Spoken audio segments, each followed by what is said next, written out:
Bonjour à toutes et à tous, bienvenue sur cette vidéo où je vais vous expliquer en vitesse le jeu pandémique et surtout les stratégies possibles et selon moi les plus efficaces.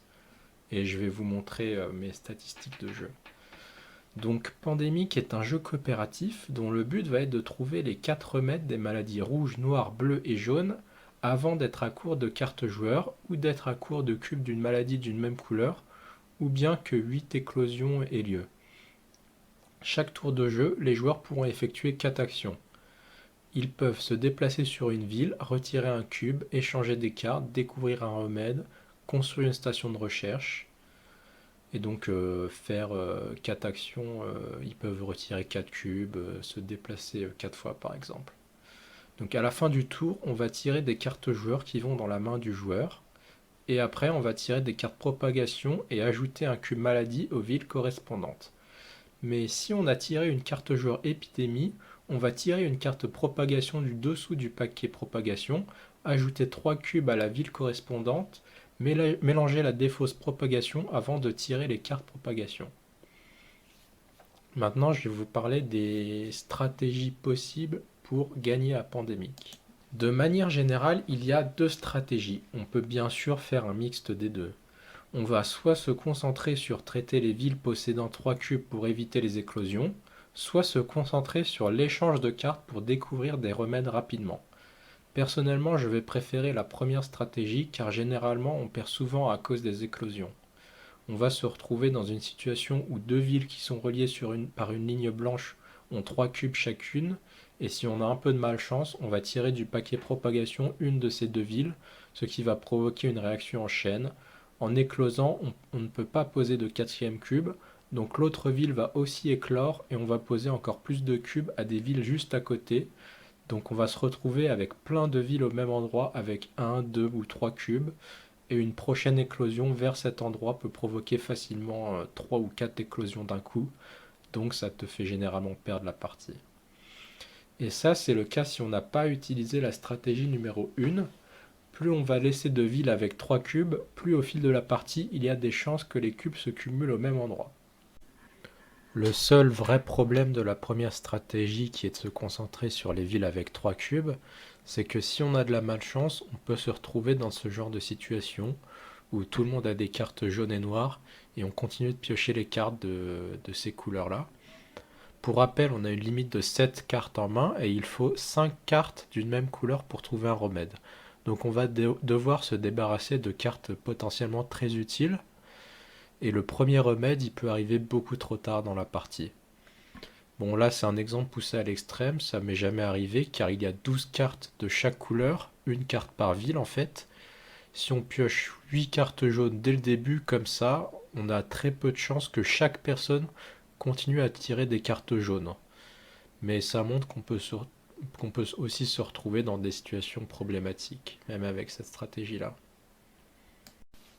Donc maintenant à droite, voilà mes statistiques de jeu. Presque toutes les parties ont été jouées en héroïque, donc avec 6 épidémies dans le paquet de cartes joueurs. C'est toujours selon mon point de vue, car c'est les statistiques de mes parties. Peut-être qu'une autre personne aura le répartiteur avec un plus grand pourcentage de victoires, car il aura trouvé une meilleure utilité que moi. On peut voir que le répartiteur a des capacités assez fortes, mais moi j'ai pas su l'exploiter à son plein potentiel. Du coup, il y aura un biais dans mes explications car j'utilise plutôt la stratégie numéro 1. Donc les rôles qui synergisent le plus avec cette stratégie auront un pourcentage de victoire plus élevé. Bref, on peut voir que le rôle le plus fort, c'est évidemment le médecin. C'est assez fort de traiter les villes possédant 3 cubes ou plus. Donc le médecin, il retire 3 cubes d'une ville en une action au lieu de 3 actions. Donc c'est vraiment puissant comme capacité spéciale. Le deuxième rôle le plus fort, c'est spécialiste de mise en quarantaine, car il empêche la mise de cubes sur la ville où se trouve votre pion et toutes les villes reliées. Donc pour protéger des zones où il y a beaucoup de cubes, c'est très fort. Là, vous pouvez voir que la spécialiste est très utile, car elle protège 5 villes, dont 2 possédant 3 cubes, puisqu'à chaque épidémie, on remélange la défausse propagation et on met la défausse sur le paquet propagation avant de tirer les cartes. Du coup, c'est toujours les mêmes villes qui vont revenir en boucle. Et si ces villes se trouvent au même endroit, comme ici, la spécialiste peut rester là plusieurs tours d'affilée. Et même si c'est pas son tour de jouer, elle empêchera la mise de nouveaux cubes à chaque fois que ces villes seront tirées. Un des rôles les moins forts, c'est le planificateur d'urgence. Pour une action, s'il n'y a pas d'événement déjà présent sur sa carte rôle, il permet de récupérer un événement déjà joué, de le mettre sur sa carte rôle et de pouvoir le jouer une deuxième fois à tout moment de la partie avant d'être retiré du jeu.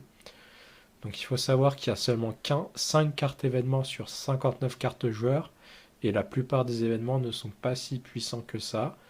Ce rôle fait vraiment rarement la différence. On peut passer la moitié de la partie sans que ce rôle ne fasse vraiment rien d'autre que les actions de base. Si Antifix est assez haut en pourcentage de victoire, il faut 4 cartes au lieu de 5 pour trouver un remède. Ça paraît peu comme capacité, mais je pense que ça peut faire la différence et transforme une partie presque gagnée en une partie presque perdue. On arrive vite à 2 ou 3 cartes et à ce moment on voudra vite donner une ou deux cartes des dernières à la scientifique pour trouver un remède. Donc ça accélère un peu la partie vers la victoire. Chercheuse, c'est dans la moyenne. Je pense qu'avec une stratégie adéquate, elle pourrait être un peu plus haut. Elle a une capacité assez forte sur le papier. Elle peut donner n'importe quelle carte ou on peut lui prendre n'importe quelle carte si on se trouve sur la même ville qu'elle. Expert en opération comme répartiteur. Ils ont des capacités assez fortes également. Ils peuvent se déplacer et déplacer les autres sur la carte assez aisément. Donc pareil, là, je pense qu'il pourrait être plus haut. Donc voilà, sur les 7 rôles, je pense qu'il y en a un seul qui est un peu handicapant. 3 rôles dont je suis sûr qu'ils sont très efficaces. Et 3 autres rôles qui seraient aussi, ou peut-être juste un peu moins efficaces si aussi bien maîtrisés. Alors je pense qu'il resterait moins efficace que le médecin ou la mise en quarantaine, spécialiste de la mise en quarantaine. Parce que de mon point de vue, quand j'avais ces rôles-là, en fait, j'étais expert en opération, répartiteur et chercheuse. Bah, j'étais poussé vers l'échange de cartes. Et les autres joueurs, je jouais avec d'autres personnes et les autres joueurs me poussaient du coup aussi à échanger des cartes assez vite dans la partie. Et à chaque fois en fait, on perdait à cause des explosions parce qu'on avait même découvert 2 ou 3 remèdes assez vite dans la partie, mais je sais pas, les jaunes avaient 4 villes infectées assez proches et trop d'éclosions, ça nous faisait perdre. Bon bah voilà, vous avez mon point de vue et toutes les stratégies possibles ainsi que les statistiques sur Pandémique. Voilà, bonne journée et bon jeu.